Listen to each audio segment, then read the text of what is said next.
Hi guys, welcome back to my YouTube channel. So today I'm going to be doing a book review video. I'm going to be talking about the infamous book on TikTok. So yeah, let's get into it.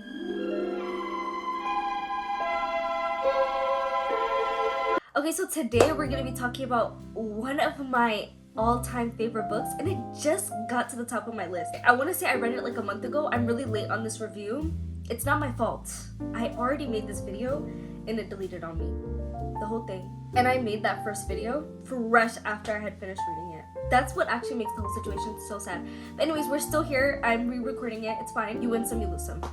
Okay, so today we're going to be talking about A Little Life by Hanya Yanagihara. And one really interesting thing is this book was actually informed and inspired by several different art pieces. And while I was doing research about this, I was like, wow, okay, like art inspires art. That's very cool. I just felt like, wow, I have to see what these pictures are that made up this devastatingly beautiful work of art. So I went and looked at these pictures. As I'm looking at them, I'm like, wow, this makes a lot of sense. Something about them, and I don't know if it's just because like now I know the story that they're what informed and inspired this book, but now I'm like, wow, it felt like one, a peek into her mind, which I thought was really cool, and two, I felt like it gave me a different perspective of the book, these photos, because it's like, wow, like when you're looking at the inspiration behind the thing, it makes the thing more cool.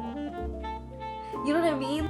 So Jude is the main character who is physically and emotionally crippled by his past pains and traumas and the things that have happened to him in his past. Even though there are many characters who make up this book, the entire book kind of revolves around Jude and understanding this character and unraveling who this character is. This is an 800-page book that begins in their college career and spans all the way into decades of their life. So because of the time that we get to spend getting to know him and crawling into the deep, dark depths of his mind, the more we begin to get attached to him and the more we feel protective of him, and even the more we ache for him. It's a very, very emotional process because it feels like really getting to know a friend. The way Hanya's writing is so fucking fantastic. I felt like I was in this man's mind, and the more that I came to know him, the more I began to understand why he thought the way he thought. I didn't always agree with the way that he thought, but I felt like I understood where it was coming from, you know, just because of the amount of time we spend like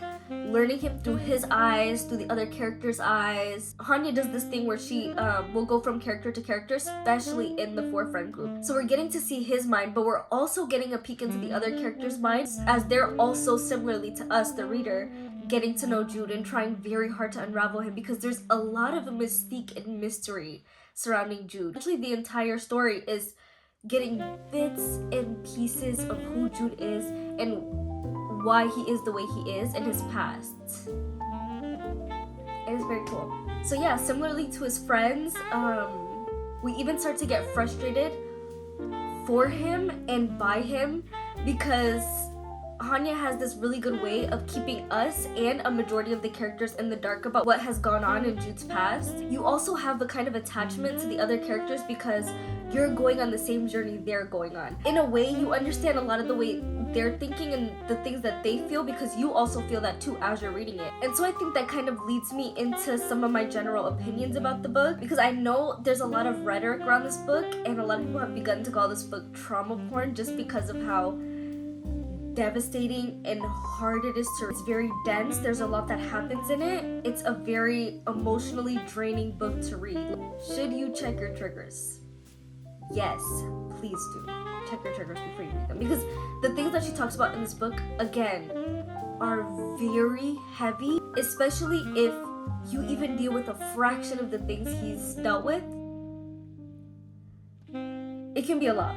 I personally feel like the nickname trauma porn insinuates a very ruthless and almost unnecessary delve into trauma for the sake of just doing it, which I don't think is the case for this book. I personally feel like the depths she went into Jude's mind and his psyche and his past, all the things that you're learning about this character and experiencing alongside this character, I felt like were necessary.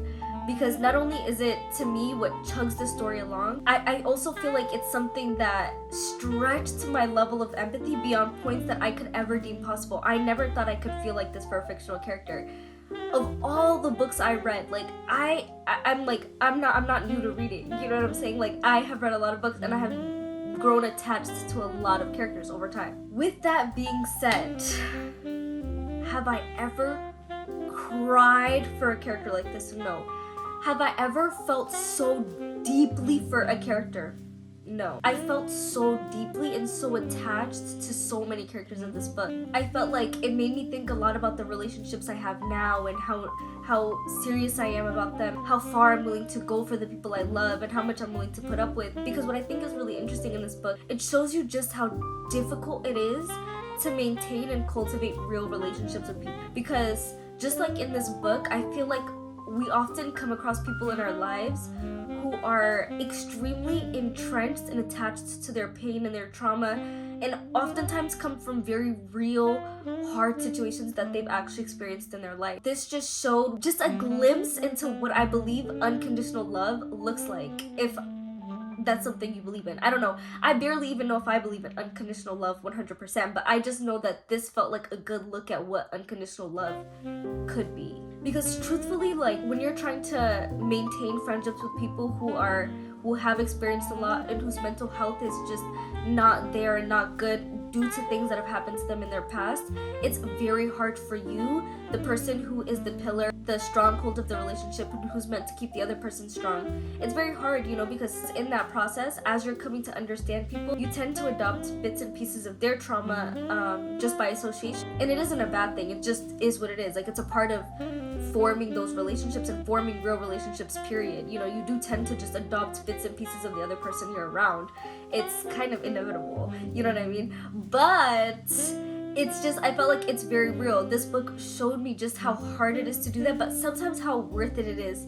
No matter how things end, I think it's beautiful to throw yourself loosely in all different types of love in whatever form and fashion it comes in. And that felt like a very strong message. And so overall, I don't feel like it was trauma porn. I felt like I enjoyed and appreciated the extent and level she went to personally. But again, like, it's not gonna be every person's book, and I understand that. But yeah, I really hope you guys enjoyed. I hope you guys enjoyed watching this video. I hope I actually motivated somebody to read this book. I love this book so much. So if you guys end up reading it, please let me know. And if you've already read it, tell me what you thought. Did you hate it? I hope you didn't hate it. And if you are gonna read it, keep me updated. I wanna know all your thoughts. Like, I wanna know literally every fucking thing you think about. I wanna know what it does to you. But anyways, bye!